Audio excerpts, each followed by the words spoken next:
नमस्कार मेरे प्यारे दोस्तों, आप लोग कैसे हैं। उम्मीद करता हूं कि बिल्कुल आप लोग बढ़िया होंगे और आप लोग को पढ़ाई भी अच्छे तरीक़ा से चल रही होगी। तो बच्चों, आज आप लोग को लेकर आ गए हैं डी फार्मा के बच्चे के लिए मोस्ट इम्पॉर्टेंट क्वेश्चन जो आज के क्लास में आप लोग करवाने वाले हैं। बच्चों, बायोलॉजी का आप लोग को मोस्ट इम्पॉर्टेंट क्वेश्चन, क्योंकि बहुत सारे मेरे पास बच्चे कमेंट कर रहे थे कि सर डी फार्मा के सर आप बायोलॉजी करवा दीजिए। तो बच्चों, आज डी फार्मा इंट्रेंस एग्ज़ाम का आप लोग को बायोलॉजी लेकर आ गए हैं।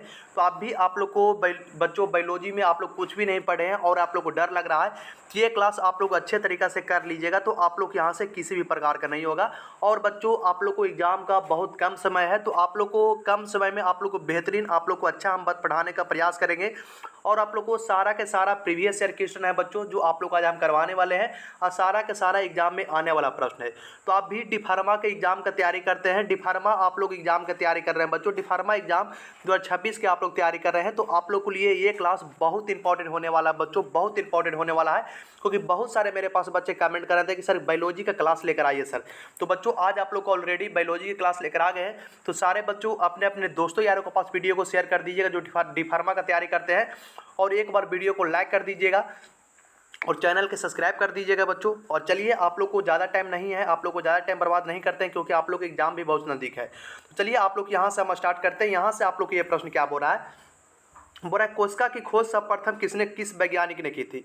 कोशिका की खोज सर्वप्रथम किस वैज्ञानिक ने की थी। आप लोग को रॉबर्ट हुक ने किया था, रॉबर्ट ब्राउन ने किया था, ल्यूवेन हॉफ ने किया था कि पुरकिंजे ने किया था। तो कोशिका की खोज सर्वप्रथम किस वैज्ञानिक ने किया था, आप लोग को बताना है। तो कोशिका की खोज सर्वप्रथम किस वैज्ञानिक ने किया था बच्चों, तो आप लोग को रॉबर्ट हुक ने किया था। किसने किया था? रॉबर्ट आप लोग को हुक ने किया था। इसका आप लोग को राइट आंसर। और ये प्रश्न आप लोग को एग्जाम में आने का बिल्कुल संभावना है, तो ये प्रश्न को आप लोग को अच्छे तरीके से याद कर लेना है। और मैं चलता हूँ फिर आप लोग को नेक्स्ट क्वेश्चन की ओर। यहाँ से आप लोग को सेकंड नंबर प्रश्न देखना। यहाँ से आप लोग को सेकंड नंबर प्रश्न क्या बोल रहा है, और ये प्रश्न को आप लोग को वेरी वेरी इंपॉर्टेंट कर लीजिए। ये प्रश्न को आप लोग को वेरी वेरी इंपॉर्टेंट कर लेना बच्चों, क्योंकि इस बार डी फार्मा के एग्जाम में आप लोग को ये प्रश्न पूछने वाला है। बोला जीव द्रव का नाम सर्वप्रथम किसने दिया था। जीव द्रव का नाम सर्वप्रथम आप लोग को किसने दिया था? पुरकिंजे ने दिया था कि रॉबर्ट हुक ने दिया कि आप लोग को वाटसन ने दिया कि आप लोग को क्रिक ने दिया। जीव द्रव का नाम सर्वप्रथम किसने दिया था, आप लोग को बताना है। जीव द्रव का नाम सर्वप्रथम आप लोग को किसने दिया बच्चों? पहला ऑप्शन है कि पुरकिंजे ने दिया, दूसरा ऑप्शन है कि रॉबर्ट हुक ने दिया, तीसरा ऑप्शन है कि वाटसन ने दिया, कि चौथा ऑप्शन आप लोग क्रिक ने दिया। तो जीव द्रव का नाम सर्वप्रथम किसने दिया था, तो आप लोग को दिया था बच्चों, किसने दिया था? पुरकिंजे ने दिया था। क्या? पुरकिंजे ने दिया था। जिसका आप लोग को ए आंसर हो जाएगा। क्या हो जाएगा इसका? आप लोग को ए इज द यहाँ से बिल्कुल करेक्ट आंसर हो जाएगा, बिल्कुल आप लोग यहाँ से राइट आंसर हो जाएगा। और मैं चलता हूँ फिर आप लोग यहाँ से अगले प्रश्न को, 3 नंबर। ये 3 नंबर भी प्रश्न आप लोग को एग्जाम के लिए वेरी वेरी इंपॉर्टेंट है। 3 नंबर भी प्रश्न आप लोग को एग्जाम के लिए बच्चों वेरी वेरी इंपॉर्टेंट है। तो ये प्रश्न के भी आप लोग को अच्छे तरीके से याद रखना है। यहाँ से बोला कोशिका सिद्धांत का प्रतिपादन किसने किया। कोशिका सिद्धांत का प्रतिपादन आप लोग को किसने किया था? आप लोग को असली डेन एवं स्वान ने किया था, डार्विन ने किया था, कि लैमार्क ने किया था, कि आप लोग को मेंडल ने किया था। कोशिका सिद्धांत का प्रतिपादन आप लोग किसने किया बच्चों? आप लोग को बताना है कोशिका सिद्धांत का प्रतिपादन किसने किया था। तो आप लोग को जी असलीन डेन एवं स्वान ने किया था। इसका ए नंबर। क्या जी? इसका ए इज द यहाँ से बिल्कुल करेक्ट आंसर हो जाएगा बच्चों। ए इज द यहाँ से बिल्कुल आप लोग को राइट आंसर। सारे बच्चों को आप लोग को याद रखना है। और मैं चल रहा हूँ फिर आप लोग यहाँ से अगले प्रश्न की ओर। और ये प्रश्न बच्चों एग्जाम में, तो इस बार ये प्रश्न आने वाला है एग्जाम में, आप लोग को ये प्रश्न को आने वाला है, तो इसको आप लोग वेरी वेरी इंपॉर्टेंट कर लीजिए। इसको आप लोग वेरी वेरी इंपॉर्टेंट कर लीजिए। यह प्रश्न बोल रहा है कि मानव शरीर का सबसे बड़ी कोशिका कौन सी है। मानव शरीर का सबसे बड़ी कोशिका कौन सी है जी? तंत्रिका कोशिका है, कि आप लोग को अंडाणु है, कि आप लोग को शुक्राणु है, कि आप लोग को बच्चों यकृत कोशिका है। मानव शरीर की सबसे बड़ी कोशिका कौन सी है, आप लोग को बताना है। मानव शरीर के सबसे बड़ी कोशिका कौन सी है बच्चों? तो मानव शरीर के सबसे बड़ी कोशिका कौन सी है जी? तो मानव शरीर के सबसे बड़ी कोशिका आप लोग यहाँ से बच्चों अंडाणु होता है। क्या होता है? अंडाणु होता है। यहाँ से आप लोग को B answer, B is the यहाँ से बिल्कुल करेक्ट आंसर। और जितना आप लोग को हम प्रश्न करवा रहे हैं बच्चों डी फार्मा के बच्चों को, ये सीधे आप लोग को एकदम एग्जाम में आने वाला प्रश्न है। क्या? सीधे ये प्रश्न है जो सीधे आप लोग एग्जाम में आने वाला है। और आप भी बच्चों गेस्ट क्वेश्चन लेना चाहते हैं या आप लोग पीडीएफ लेना चाहते हैं, तो ये नंबर पर फोन करके बात कर लीजिएगा। ये नंबर देना आप लोग को 9292414747 9940 इस नंबर पर फ़ोन करके बात कर लीजिएगा बच्चों। सर को बोलिएगा सर मुझे डी फार्मा का PDF चाहिए। तो बच्चों सिर्फ आप लोग को 51 रुपया पेड कीजिएगा सर को, 51 रुपया आप लोग पेड कीजिएगा तो आप लोग को sir D pharma entrance exam का आप लोग को बच्चों गेस्टर दे देंगे। जो गेस्ट गेस्टर रहेगा वो सीधे आप लोग को पेपर में आएगा। और मैं यहाँ से चलता हूँ फिर आप लोग को अगले प्रश्न की ओर। और अगला प्रश्न यहाँ से देखता हूँ बच्चों 5 नंबर। यहाँ से 5 नंबर क्या बोल रहा है, यहाँ से आप लोग को 5 नंबर क्या बोल रहा है बच्चों। ये भी प्रश्न को वेरी वेरी इंपॉर्टेंट कीजिए, ये भी प्रश्न को आप लोग को वेरी वेरी इंपॉर्टेंट करना है। ये प्रश्न बोल रहा है कोशिका ऊर्जा का गृह किसे कहा जाता है। कोशिका ऊर्जा का गृह किसे कहा जाता है बच्चों। कोशिका ऊर्जा के गृह किसे कहा जाता है, तो लाइसोसोम को कहा जाता है, राइबोसोम को कहा जाता है, माइक्रोकोंड्रिया को कहा जाता है कि गोल्जी काय के कहा जाता है। कोशिका का ऊर्जा गृह किसे कहा जाता है, कोशिका का आप लोग को ऊर्जा गृह किसे कहा जाता है, सारे बच्चों को बताना है। कोशिका का ऊर्जा गृह किसे कहा जाता है 5 नंबर का। तो कोशिका के ऊर्जा गृह बच्चों आप लोग को कहा जाता है माइक्रोकोंड्रिया। किसका कहा जाता है, माइक्रोकोंड्रिया के। और इस बार ये प्रश्न पेपर में सीधे आने वाला है बच्चों, इस बार ये प्रश्न आप लोग को सीधे पेपर में आने वाला है। तो याद रखिएगा कोशिका का ऊर्जा गृह किसे कहते हैं, तो हम लोग माइक्रोकोंड्रिया कहते हैं। किसके कहते हैं, माइक्रोकोंड्रिया के कहते हैं। इसका सी इज द राइट आंसर। क्या बच्चों, सी इज द यहाँ से बिल्कुल राइट आंसर। सारे बच्चों को आप लोग यहाँ से याद रखना है। और यहाँ से चलते हैं बच्चों 6 नंबर प्रश्न। 6 नंबर प्रश्न क्या बोल रहा है, ये भी प्रश्न आप लोग को वेरी वेरी इंपॉर्टेंट है बच्चों, वेरी वेरी इंपॉर्टेंट। सीधे आप लोग को पेपर में आएगा। जितना आज आप लोग को हम प्रश्न करवा रहे हैं बच्चों, सीधे आप लोग को डी फार्मा वाले बच्चों को सीधे आप लोग को पेपर में आएगा बच्चों। इससे बाहर आप लोग को एक भी प्रश्न नहीं आएगा। और डी फार्मा वाले बच्चों को डेली आप क्लास चलना चालू हो जाएगा। ये प्रश्न क्या बोल रहा है, बोला कि राइबोसोम का मुख्य कार्य क्या है। राइबोसोम का आप लोग को मुख्य कार्य क्या है, तो राइबोसोम का मुख्य कारण आप लोग को वसा संश्लेषण है कि प्रोटीन संश्लेषण है कि आप लोग को कार्बोहाइड्रेट संश्लेषण है कि आप लोग को श्वसन है बच्चों।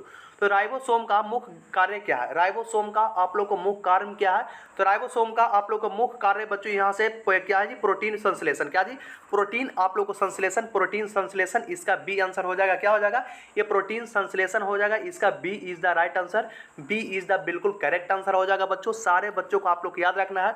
और सारे बच्चों को अच्छे तरीके से समझ में आ रहा होगा तो एक बार चैनल के सब्सक्राइब कर दीजिएगा और वीडियो को भी लाइक कर दीजिएगा। और यहाँ से चलते हैं फिर आप लोग यहाँ से अगले प्रश्न की ओर। यहाँ से 7 नंबर, यहाँ से 7 नंबर आप लोग को प्रश्न क्या बोल रहा है, 7 नंबर बताइएगा। यहाँ से आप लोग को 7 नंबर प्रश्न बोल रहा है बच्चों की कोशिका की आत्मघाती थैली किसे कहते हैं। कोशिका की आत्मघाती थैली किसे कहते हैं, very very important, very very important. ये प्रश्न बोल रहा है आप लोग को कोशिका की आत्मघाती थैली किसे कहते हैं, बताना है। कोशिका की आत्मघाती थैली किसे कहते हैं, लाइसोसोम को कहते हैं, सेटोसोम को कहते हैं, राइबोसोम को कहते हैं कि आप लोग को लवण कहते हैं। कोशिका की आत्मघाती थैली किसे कहते हैं बच्चों, कोशिका के आत्मघाती थैली किसे कहते हैं, लाइसोसोम का कहते हैं, सेंटोसोम को कहते हैं, राइबोसोम को कहते हैं कि लवण का कहते हैं। आप लोग को 7 नंबर का बताना है। तो यहाँ से बच्चों लाइसोसोम को कहते हैं। किसको कहते हैं, आप लोग को यहाँ से लाइसोसोम को कहते हैं। आप लोग यहाँ से ए आंसर हो जाएगा राइट आंसर। और बच्चों आप लोग के लिए बहुत मेहनत से आप लोग ये प्रश्न बनाए हैं कि सारा के सारा आप लोग को प्रीवियस ईयर प्रश्न है बच्चों। और इस बार बच्चों आप लोग को डी फार्मा एंट्रेंस एग्जाम में आप लोग को पूछा हुआ है और पूछने वाला है बच्चों। और मैं यहाँ से चलता हूँ फिर आप लोग यहाँ से अगले प्रश्न को। 8 नंबर यहाँ से क्या बोल रहा है, बोल रहा पादप कोशिका में कोशिका भित्ति किसे बनती है। पादप कोशिका में कोशिका भित्ति किसकी बनती है, आप लोग बताना है कि पादप कोशिका में कोशिका भित्ति आप लोग को किसकी बनती है। तो आप लोग को काइटिन के बनती है, सेल्यूलोज को बनती है कि लिपिड के बनती है कि आप लोग को प्रोटीन के बनती है। क्वेश्चन क्या बोल रहा है, पादप कोशिका में कोशिका भित्ति किसकी बनती है, तो काइटिन के बनती है, सेल्यूलोज के बनती है, लिपिडी के बनती है कि आप लोग को प्रोटीन के बनती है। तो पादप कोशिका में कोशिका भित्ति किसकी बनती है बच्चों, सारे मेरे प्यारे बच्चों को कमेंट आना चाहिए, सारे मेरे प्यारे बच्चों को कमेंट आना चाहिए। 8 नंबर का आप लोग क्या बता रहे हैं, तो सेल्यूलोज को कहते हैं। यहाँ से इसका बी आंसर हो जाएगा। क्या हो जाएगा, सेल्यूलोज को कहते हैं। यहाँ से आप लोग को बी इज द यहाँ से बिल्कुल राइट आंसर, बिल्कुल आप लोग करेक्ट आंसर। सारे बच्चों को आप लोग को समझ में आ रहा है, तो सारे बच्चों को आप लोग को समझ में आ रहा होगा तो अपने अपने दोस्तों यारों के पास वीडियो को एक बार शेयर कर दीजिए बच्चों। आपने अपने दोस्तों यारों के पास वीडियो को शेयर कर दीजिए। और अभी तक आप लोग वीडियो को लाइक नहीं किए तो वीडियो को लाइक कर दीजिए। और अभी तक आप लोग कुछ भी नहीं पढ़े हैं बच्चों, तो आप लोग के लिए रवीश भैया गेस्ट क्वेश्चन लेकर आए। तो गेस्ट क्वेश्चन लेना है तो ये नंबर पर फोन करके बात कर लीजिएगा। ये नंबर देना आप लोग को 9241 इस नंबर पर आप लोग को फोन करके बात कर लेना है। आप लोग को बच्चों सीधे आप लोग को सिर्फ 51 रुपया में इतना कम प्राइस में आप लोग को गेस्ट क्वेश्चन मिल जाएगा बच्चों। और ये गेस्ट क्वेश्चन आप लोग पढ़ के आप लोग अच्छे से अच्छे नंबर लाइएगा जी। और आप लोग को सरकारी कॉलेज सभी बच्चों को भी मिलेंगे। और मैं यहाँ से चल रहा हूँ अगले प्रश्न की ओर। और अगला प्रश्न यहाँ से क्या बोल रहा है, इसका आप लोग को 9 नंबर के बताना है।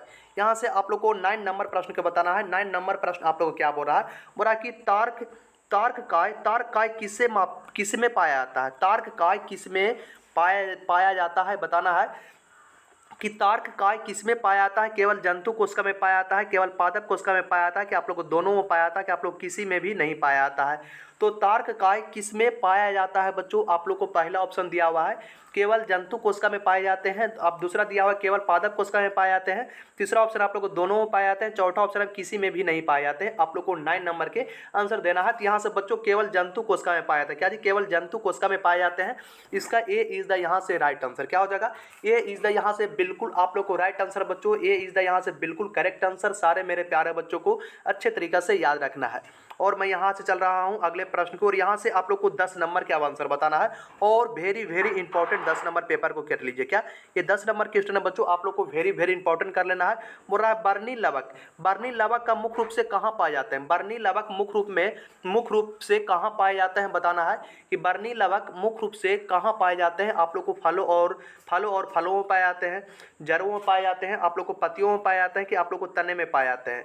बर्नी लवक मुख्य रूप से कहाँ पाए जाते हैं, तो बर्नी लवक बच्चों आप लोग को मुख्य रूप से आप लोग को फलों में पाया जाता है। क्या जी, फलों में पाया जाता है, क्या जी, फलों में पाए जाते हैं। यहाँ से इसका ए आंसर हो जाएगा, क्या हो जाएगा, यहाँ से आपको ए इज द यहाँ से राइट आंसर हो जाएगा। सारे बच्चों को आप लोग को अच्छे तरीके से समझ में आ रहा है, और किसी भी प्रकार का आप लोग को दिक्कत हो रहा होगा बच्चों, तो जरूर आप लोग कमेंट करने का प्रयास कीजिएगा।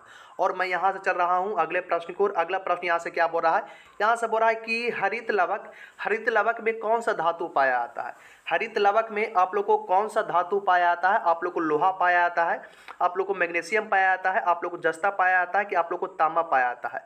हरित लवक में कौन सा धातु पाया जाता है, ये बताना है आप लोग को बच्चों, कि हरित लवक में आप लोग को कौन सा धातु पाया जाता है। तो हरित लवक में आप लोग को बच्चों यहाँ से मैग्नीशियम धातु पाया जाता है, क्या जी, मैग्नीशियम धातु पाया जाता है। आप लोग यहाँ से याद रखना है कौन सा धातु पाया जाता है, तो आप लोग को मैग्नीशियम धातु पाया जाता है। आप लोग को सारे बच्चों के यहाँ से अच्छे तरीके से आप लोग को यहाँ से याद रखना है। और मैं यहाँ चलता हूँ फिर आप लोग यहाँ से अगले प्रश्न की ओर। और ये प्रश्न देखिए बच्चों, केंद्रक की खोज आप लोग किसने की थी, केंद्रक की खोज आप लोग किसने की, तो केंद्रक की खोज आप लोग किसने की, 12 नंबर का बताना है। केंद्रक की खोज आप लोग किसने की बच्चों, तो केंद्रक की खोज आप लोग किसने की, ये 12 नंबर का बताना है। तो यहाँ से बच्चों रॉबर्ट ब्राउन ने किया, इसका आप लोग को ये आंसर हो जाएगा। क्या केंद्रक की खोज किसने की, तो रॉबर्ट ब्राउन ने किया, आप लोग को इसका ये आंसर हो जाएगा। और ये प्रश्न कर लीजिए, वेरी वेरी इंपॉर्टेंट, पेपर में आने का संभावना है बच्चों। क्या ये प्रश्न को आप लोग कर लेना है वेरी वेरी इंपॉर्टेंट, क्योंकि ये प्रश्न आप लोग को पेपर में आने का संभावना है जी, तो आप लोग को याद रखना है। और मैं यहाँ चल रहा हूँ फिर आप लोग को अगले प्रश्न की ओर। और ये प्रश्न क्या बोल रहा है, गुणसूत्र किसके बने होते हैं, गुणसूत्र आप लोग को किसके बने होते हैं, गुणसूत्र आप लोग को किसके बने होते हैं, केवल डीएनए के बने होते हैं, केवल प्रोटीन के बने होते हैं, डीएनए तथा प्रोटीन के बने होते हैं, कि आरएनए के बने होते हैं। गुणसूत्र किसके बने होते हैं बच्चों, केवल डीएनए के बने होते हैं, केवल प्रोटीन के बने होते हैं, डीएनए तथा प्रोटीन के बने होते हैं, कि आप लोग को आरएनए के बने होते हैं।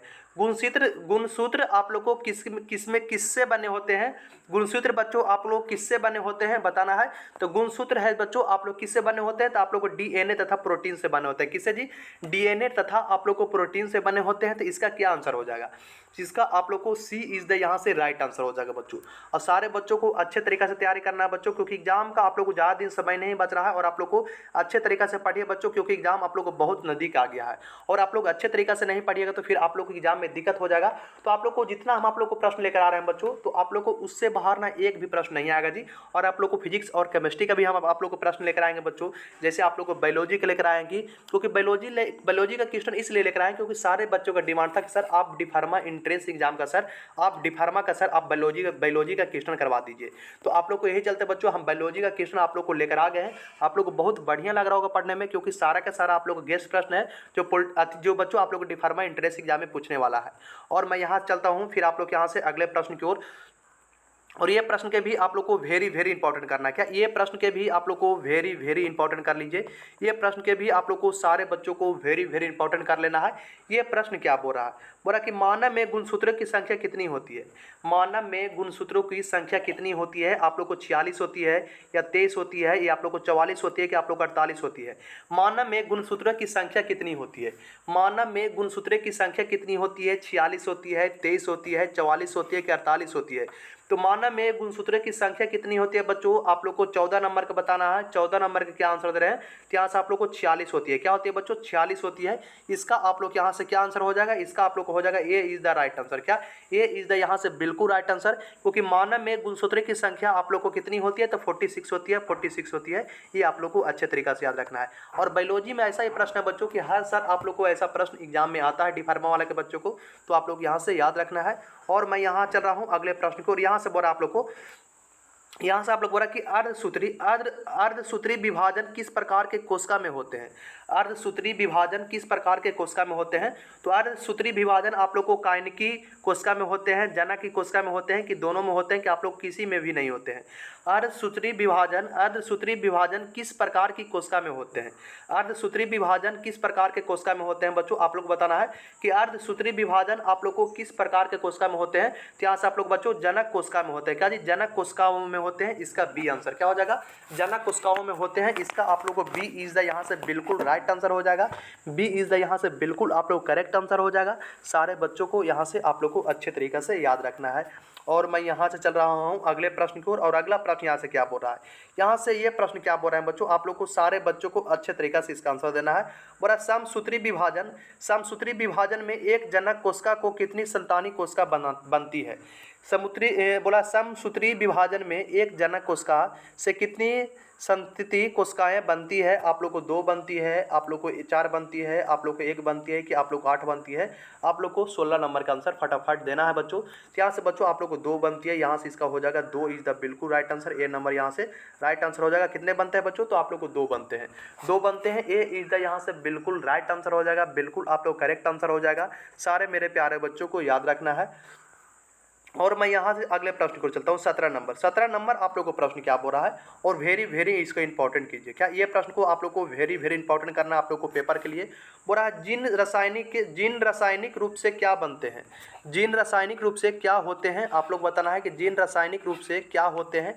डीएनए के खंड होते हैं, आरएनए के खंड होते हैं, कि प्रोटीन होते हैं, कि आप लोग को वसा होते हैं? जिन रासायनिक रूप से क्या बनते हैं? जिन रासायनिक रूप से क्या होते हैं बच्चों? बनते नहीं है, क्या होते हैं? तो आप लोग को क्या इसका होते हैं बच्चों? तो यहाँ से आप लोग को होते हैं डीएनए के खंड होते हैं। कितने क्या किसको होते हैं? डीएनए के आप लोग को खंड होते हैं। इसका ए आंसर हो जाएगा। ए इज द यहाँ से बिल्कुल राइट आंसर हो जाएगा, करेक्ट आंसर हो जाएगा। और चलते हैं बच्चों फिर आप लोग यहाँ से अगले प्रश्न को, और ये प्रश्न क्या बोल रहा है कि डीएनए का पूर्व रूप क्या है? डीएनए का आप लोग को पूर्व रूप क्या है? आप लोग को बताना है डीएनए का पूर्ण रूप क्या है बच्चों। सॉरी, डीएनए का आप लोग को पूर्ण रूप क्या है? आप लोग बताना है बच्चों। सारे बच्चों के यहाँ से इसका बताना है कि डीएनए का आप लोग को पूर्ण रूप क्या है? आप लोग को 18 नंबर के। तो यहाँ से इसका हो जाएगा बच्चों ए नंबर। क्या हो जाएगा? ए नंबर यहाँ से बिल्कुल इसका राइट आंसर हो जाएगा। ए इज द यहाँ से बिल्कुल आप लोग को याद हो जाएगा बच्चों, याद रखना है। और मैं यहाँ से चलता हूँ फिर आप लोग को अगले प्रश्न को, और यहाँ से ये प्रश्न बोल रहा है, यहाँ से आप लोग को ये प्रश्न क्या बोल रहा है? बोला कि आरएनए में कौन सा नाइट्रोजन क्षार थाइमिन्स के स्थान पर होते हैं? आरएनए के कौन सा नाइट्रोजन क्षार थाइमिन्स स्थान पर होते हैं? एंडीनिम, की गुआनिन, कि आप लोग को साइटोसिन, कि आप लोग को यूरासिल? आप लोग बताना है आरएनए में कौन सा नाइट्रोजन क्षार थाइमिन के साथ स्थान पर होते हैं? आप लोग को बताना है बच्चों। एंडीनिम होता है, गुआनिन होता है, साइटोटोनिस होता है, साइटोटोसिन होता है, कि यूरियासिल होता है? आप लोग को बताना है 19 नंबर का। तो क्या आंसर हो जाएगा बच्चों? तो यूरासिल हो जाएगा। यहाँ से क्या हो जाएगा? यूरासिल हो जाएगा। यहाँ से क्या हो जाएगा बच्चों? यूरासिल। क्या हो जाएगा? यूरासिल। यहाँ से आप लोग को राइट आंसर हो जाएगा। ये आप लोग को पॉलिटेक्निक की अथी में बच्चों डिफार्मा एंट्रेंस एग्जाम में आप लोग को पूछा गया है, तो ये प्रश्न के आप लोग को याद रखिएगा जी। और आप लोग को अगला प्रश्न यहाँ से क्या बोल रहा है? यहाँ से ये प्रश्न बोला कि कोशिका झिल्ली किस प्रकार के होते हैं? कोशिका झिल्ली आप लोग को किस प्रकार का होते हैं? परागमय होते हैं, अपरागमय होते हैं, अर्धपरागमय होते हैं, कि इनमें से कोई नहीं? कोशिका झिल्ली किस प्रकार की होती है? कोशिका आप लोग को झिल्ली किस प्रकार की होती है? तो अर्धपरागमय होती है। क्या अर्धपरागमय होती है? इसका सी आंसर क्या हो जाएगा? कोशिका झिल्ली किस प्रकार की होती है? तो अर्धपरागमय होती है। यहाँ से इसका सी इज द राइट आंसर। क्या 20 नंबर का क्या आंसर दे रहे हैं? तो 20 नंबर का आप लोग सी आंसर दे रहे हैं, तो बिल्कुल आप लोग यहाँ से राइट आंसर है बच्चों। 20 नंबर के यहाँ से हो जाएगा सी इज द बिल्कुल correct answer. C is the यहाँ से बिल्कुल आप लोग को राइट आंसर। और मैं यहाँ से चलता हूँ, आप लोग को बताना है ये प्रश्न क्या बोल रहा है। ये प्रश्न आप लोग को बोल रहा है बच्चों कि अनुवंशिकी जनक किसे कहा जाता है? अनुवंशिकी जनक किसे कहा जाता है? गेगर, जोहान मेडल को कहा जाता है, चार्ल्स डार्विन को कहा जाता है, कि लेमार्क को कहा जाता है, कि डी ब्रेज को कहा जाता है, किसे कहा था? अनुवांशिकी का जनक किसे कहा जाता है? आप लोग बताना, अनुवांशिकी का जनक किसे कहा जाता है? 21 नंबर का बताना है किसे कहा जाता है बच्चों। तो आप लोग गेगर जोहान मेडल का कहा था, क्या जी? गेगर जोहान मेडल को कहा जाता है। इसका आप लोग को ए नंबर हो जाएगा, गेगर जोहान मेडल को कहा जाता है। ये इज द यहाँ से बिल्कुल करेक्ट आंसर, ये इज द यहाँ से बिल्कुल आप लोग को राइट आंसर। सारे बच्चों को यहाँ से अच्छे तरीके से याद रखना है। और मैं यहाँ से चल रहा हूँ अगले प्रश्न की ओर। अगला प्रश्न यहाँ से क्या बोल रहा है? मेडल ने अपने प्रयोग के लिए किस पौधे का चुना था? मेडल ने अपने प्रयोग के लिए किस पौधे का चुना था? आप लोग को बताना है, ये प्रश्न को बताना है बच्चों। मेडल ने अपने प्रयोग के लिए किस पौधे का चुना था? गार्डन मटर का चुना था, गुलाब का चुना था, गेहूं का चुना था, कि आप लोग को सरसे ने चुना था? मेडल ने अपने प्रयोग के लिए किस पौधों को चुना था? मेडल ने अपने प्रयोग के लिए किस पौधे के चुना था? आप लोग को 22 नंबर के बताना है बच्चों। किस पौधे का चुना था? तो आप लोग को गार्डन मटर को, क्या जी? गार्डन आप लोग को मटर का चुना था बच्चों, गार्डन आप लोग को मटर का चुना था। और यहाँ पर मटर भी आप लोग का आंसर सही दिया हो रहा है, तो मटर भी इसका मार दीजिएगा। गार्डन मटर नहीं दिया हुआ है, यहाँ पर मटर भी दिया हुआ है, तो मटर आप लोग यहाँ से राइट आंसर हो जाएगा। तो इसका ए आंसर बिल्कुल करेक्ट आंसर हो जाएगा। सारे बच्चों को आप लोग को अच्छे तरीके से समझ में आ रहा है, क्योंकि सारे बच्चों को डिमांड पर हम लेकर आए हैं बच्चों बायोलॉजी का क्वेश्चन, कि डिफार्मा इंट्रेंस एग्जाम का सर बायोलॉजी का क्वेश्चन कराए, इस चलते आप लोग को लेकर आए हैं बच्चों। और मैं यहाँ से चल रहा हूँ अगले प्रश्न की ओर। अगला प्रश्न यहाँ से क्या बोल रहा है? बुरा मेडल के प्रथम नियम को क्या कहते हैं? मेडल को प्रथम नियम को क्या कहते हैं? प्रभावित का नियम कहते हैं, स्वतंत्र अपव्यूहन का नियम कहते हैं, पृथक्करण का नियम कहते हैं, कि ए और सी दोनों सही हो जाएगा। मेडल के प्रथम नियम को हम लोग क्या कहते हैं? मेडल के हम लोग प्रथम नियम को क्या कहते हैं? तो मेडल के हम लोग प्रथम नियम को क्या कहते हैं बच्चों? यहाँ से बताना है। तो यहाँ से कहते हैं ए और सी, इसको दोनों, ए और सी दोनों सही है। यहाँ से प्रभावित का नियम भी कहते हैं, पृथक्करण का भी नियम कहते हैं। तो इसका हो जाएगा बच्चों ए और सी इज द राइट आंसर। क्या? ए और सी इज द यहाँ से बिल्कुल आप लोग को राइट आंसर, बिल्कुल आप लोग करेक्ट आंसर। सारे बच्चों को यहाँ से याद रखना है। और मैं यहाँ चल रहा हूँ आप लोग को अगले प्रश्न को। बड़ा अनुवांशिकी विकार हीमोफीलिया में क्या होता है? अनुवांशिकी विकार हीमोफीलिया में क्या होता है? रक्त का थक्का नहीं जमता है, रक्त का थक्का जल्दी जमता है, कि रक्तहीनता होती है, कि आप लोग को रतौंधी होती है? आप लोग को बताना है कि अनुवांशिकी विकार हीमोफीलिया में क्या होता है? हीमोफीलिया में आप लोग को क्या होता है? तो यहाँ से बच्चों आप लोग को होता है रक्त का थक्का नहीं जमता। क्या? रक्त का आप लोग को थक्का नहीं जमता है। ए इज द यहाँ से राइट आंसर। क्या हो जाएगा? ए इज द यहाँ से बिल्कुल आप लोग को राइट आंसर, बिल्कुल आप लोग करेक्ट आंसर। सारे बच्चों को आप लोग को अच्छे तरीके से यहाँ से याद रखना है। और मैं यहाँ से चल रहा हूँ अगले प्रश्न की ओर। अगला प्रश्न यहाँ से क्या बोल रहा है? बोल रहा है कि वर्णधता कलर ब्राइटनेस, वर्णधता से पीड़ित व्यक्ति किन रंगों में अंतर नहीं कर पाता है? वर्णधत्ता, क्या जी? वर्णधत्ता से पीड़ित व्यक्ति किन रंगों में अंतर नहीं कर पाता है? काला और सफ़ेद में नहीं कर पाता है, कि लाल और हरा में सफ़ेद नहीं कर पाता, कि नीला और पीला में नहीं कर पाता, कि हरा और आप लोग को नीला में नहीं कर पाता है? तो किस में नहीं कर पाता है? तो यहाँ से लाल और हरा में नहीं कर पाता है। क्या जी? लाल और आप लोग को हरा में नहीं कर पाता है बच्चों। तो इसका आप लोग को बी आंसर हो जाएगा। क्या हो जाएगा? इसका आप लोग को बी आंसर हो जाएगा। और मैं यहाँ चलता हूँ अगले प्रश्न को। यहाँ से बोल रहा है टर्नासीडोडोम में गुणसूत्रों की संख्या कितनी होती है? टर्नासीडोम में गुणसूत्रों की संख्या आप लोग कितने होती है? 45 होती है, या 47 होती है, या 46 होती है, कि आप लोग को 48 होती है? 26 नंबर के यहाँ से बताना है बच्चों। तो क्या होती है? तो यहाँ से आप लोग को 45 होती है। क्या होती है? 45 होती है। यहाँ से इसका ए आंसर हो जाएगा, राइट आंसर। और मैं यहाँ चलता हूँ फिर आप लोग यहाँ से अगले प्रश्न को। यहाँ से बोल रहा है डाउन सिंड्रोम किस गुणसूत्र की क्या लिखा है? टाइसोमी के कारण होता है। बताना है कि डाउन सिंड्रोम किस गुणसूत्र के टाइसोमी के कारण होती है? आप लोग को बताना है 27 नंबर का। तो यहाँ से बच्चों 11वीं सोमी, क्या 11वीं सोमी के कारण होती है?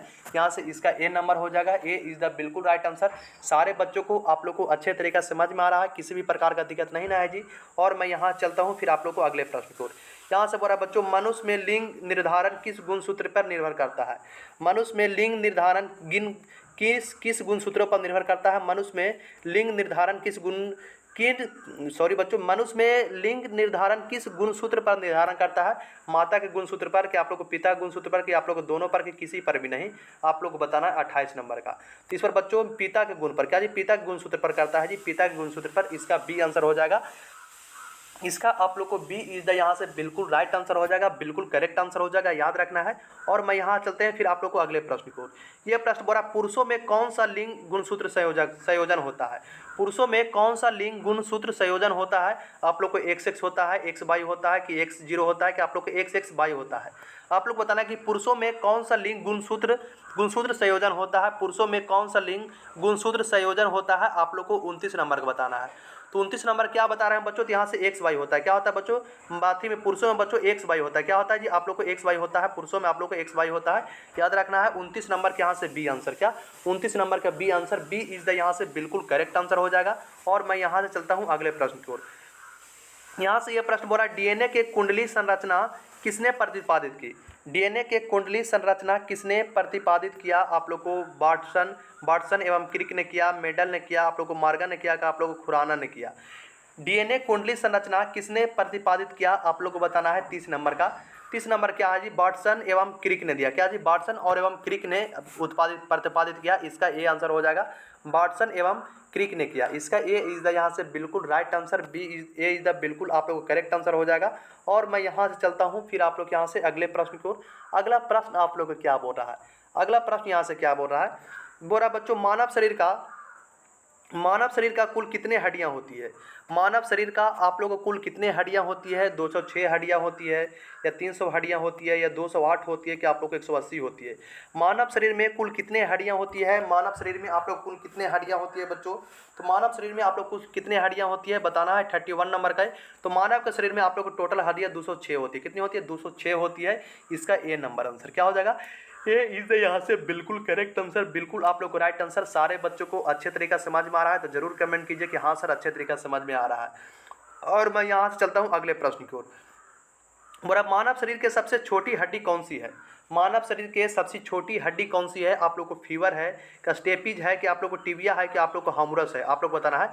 मानव शरीर के सबसे छोटी हड्डी कौन सी है, 32 नंबर बताना है। मानव शरीर की सबसे छोटी हड्डी क्या है, स्टेपीज है। क्या जी, स्टेपीज है, यहाँ से बी आंसर। और इस प्रश्न के बच्चों आप लोग को वेरी वेरी इंपॉर्टेंट करना है कि सीधे आप लोग एग्जाम में पूछेगा। ये प्रश्न आप लोग को सीधे एग्जाम में पूछेगा। और मैं यहाँ चलता हूँ अगले प्रश्न को। और अगला प्रश्न क्या बोल रहा है, मानव शरीर के सबसे लंबी हड्डी कौन सी है। मानव शरीर के सबसे लंबी हड्डी कौन सी है बच्चों, आप लोग को 33 नंबर का बताना है कि मानव शरीर के सबसे लंबी हड्डी कौन है, तो फीमर। क्या जी, फीमर। मानव शरीर के सबसे लंबी हड्डी कौन सी है, तो आप लोग को फीमर, यहाँ से ए नंबर क्या हो जाएगा, यहाँ से ए नंबर हो जाएगा। मानव शरीर के सबसे लंबी हड्डी आप लोग को फीमर होती है। ये इज द बिल्कुल करेक्ट आंसर, ये इज द यहाँ से बिल्कुल आप लोग यहाँ से राइट आंसर। और इसका बताना है कि वयस्क मनुष्य, यहाँ से बोला वयस्क मनुष्य का हृदय 1 मिनट में कितनी बार धड़कता है। वयस्क मनुष्य का हृदय 1 मिनट में कितना बार धड़कता है। आप लोग को 72 बार धड़कता है, कि आप लोग को 60 बार धड़कता है, कि आप लोग को 80 बार धड़कता है, कि आप लोग को 100 बार धड़कता है। वयस्क मनुष्य के हृदय 1 मिनट में कितनी बार धड़कता है। वयस्क मनुष्य का हृदय 1 मिनट में आप लोग को कितनी बार धड़कता है, तो यहाँ से आप लोग को बच्चों 72 बार धड़कता है। कितने बार धड़कता है, तो आप लोग को 72 बार धड़कता है। और ये बच्चों आप लोग को ना डिफार्मा के एग्जाम में आप लोग को ये छोटा मोटा प्रश्न आप लोग को ना एग्जाम में दे देगा और आप लोग को फंसा देगा, मगर आप लोग को फंसना नहीं है जी। और मैं यहाँ से चलता हूँ फिर आप लोग यहाँ से अगले प्रश्न को। और अगला प्रश्न यहाँ से क्या बोला है, स्वस्थ मनुष्य का रक्तचाप कितना होता है। स्वस्थ मनुष्य का रक्तचाप कितना होता है। स्वस्थ मनुष्य का रक्तचाप कितना होता है बच्चों, तो आप लोग को होता है 120/80 mmHg होता है। इसका ए नंबर हो जाएगा, क्या हो जाएगा, 120/80 mmHg होता है। इसका ए नंबर, ए इज द बिल्कुल राइट आंसर। क्या हो जाएगा, ए इज द यहाँ से बिल्कुल राइट आंसर। सारे बच्चों को आप लोग को अच्छे तरीके से समझ में आ रहा है तो जरूर कमेंट कीजिए। और मैं यहाँ से चलता हूँ अगले प्रश्न को। और अगला प्रश्न क्या बोल रहा है, रक्त का लाल रंग किसके कारण होता है। रक्त का आप लोग को वेरी वेरी इंपॉर्टेंट ये प्रश्न बोल रहा है, रक्त का लाल रंग किसके कारण होता है बच्चों। तो रक्त का लाल रंग आप लोग को हीमोग्लोबिन के कारण होता है, प्लाज्मा के कारण होता है, कि लाइकोसाइट के कारण होता है, कि पेल्टास्ट के कारण होता है। रक्त का लाल किसके कारण होता है, रक्त का लाल रंग किसके कारण होता है, आप लोगों को 36 नंबर को बताना है। तो 36 नंबर के बच्चों हीमोग्लोबिन के कारण होता है। क्या रक्त का लाल रंग हीमोग्लोबिन के कारण होता है। तो इसका हो जाएगा बच्चों आप लोग को क्या हो जाएगा, इसका आप लोग को ए इज द राइट आंसर। क्या, ए इज द बिल्कुल आप लोग को राइट आंसर। और मैं यहाँ चलता हूँ अगले प्रश्न को। और अगला प्रश्न क्या बोल रहा है, लाल रक्त के कणिकाओं का निर्माण कहाँ होता है। लाल रक्त के कणिकाओं का निर्माण आप लोगों को कहाँ होता है। लाल रक्त के कणिकाओं का निर्माण कहाँ होता है, यकृत में होता है, पलीहा में होता है, आप लोगों के हृदय में होता है, कि आप लोग अस्थि मज्जा में होता है। लाल रक्त का कणिकाओं का निर्माण कहाँ होता है, 37 नंबर। तो कहाँ होता है बच्चों, तो यहाँ से आप लोग को होता है अस्थि मज्जा में होता है। इसका सी आंसर क्या हो जाएगा, अस्थि मज्जा में हो जाएगा सी इज़ द यहाँ से बिल्कुल आप लोग को राइट आंसर हो जाएगा बच्चों। सी इज़ द यहाँ से बिल्कुल करेक्ट आंसर। सारे बच्चों को आप लोग को याद रखना है। और मैं यहाँ से चल रहा हूँ अगले प्रश्न को। और अगला प्रश्न क्या बोल रहा है कि आरबीसी का जीवन काल कितने दिन का होता है। Very very important. आरसीबी का जीवन काल आरबीसी का बच्चों, आरसीबी का नहीं, आरबीसी का जीवन काल कितने दिनों को होता है। 120 दिनों को होता है, 10 दिनों को होता है, कि आप लोग को 50 दिनों को होता है, कि 200 दिनों को होता है। आरबीसी का जीवन काल कितने दिनों को होता है, 38 नंबर का बताना है। तो आप लोग को बच्चों यहाँ से 120 दिनों को होता है, 120 दिनों को होता है। ये इज़ द राइट आंसर। और मैं यहाँ चलता हूँ अगले प्रश्न को। और अगला प्रश्न यहाँ से क्या बोल रहा है, श्वेत रक्त कणिकाओं का मुख्य कार्य क्या है। श्वेत रक्त कणिकाओं का आप लोग का मुख्य कार्य क्या है। श्वेत रक्त कणिकाओं को आप लोग का मुख्य कार्य क्या है बच्चों। तो यहाँ से रोगों से रक्षा करना। क्या रोगों से रक्षा करना, यहाँ से बी आंसर हो जाएगा। और मैं यहाँ चलता हूँ फिर आप लोग यहाँ से अगले प्रश्न की ओर। और अगला प्रश्न यहाँ से क्या बोल रहा है, रक्त का थक्का जमाने का कौन सी कोशिकाएं सहायक है। रक्त को थक्का जमाने में कौन सी कोशिका सहायक है जी। आप लोग को आरबीसी है, डब्ल्यूबीसी है, आप लोग को प्लेटनेस है, कि आप लोग को प्लाज्मा है। आप लोग को 40 नंबर को बताना है। तो आप लोग को यहाँ से बच्चों प्लेटनेस है। क्या जी, प्लेटनेस है। रक्त को थक्का जमाता है कौन जी, प्लेटनेस आप लोग को जमाता है। आप लोग को याद रखना है। तो बच्चों आप लोग को ये वीडियो कैसा लगा आप लोग जरूर कमेंट करके बताइएगा। और अभी तक आप लोग कुछ भी नहीं पढ़े और आप लोग गेस्ट क्वेश्चन लेना है तो ये नंबर पर आप लोग फोन करके बात कर लीजिएगा। आप लोग गेस्ट क्वेश्चन मिल जाएगा बच्चों। ये नंबर दे रहे 924147479940। इस नंबर पर फोन करके आप लोग को 51 पे पेड करके आप लोग को बच्चों सारे बच्चों को गेस्ट क्वेश्चन ले लेना है।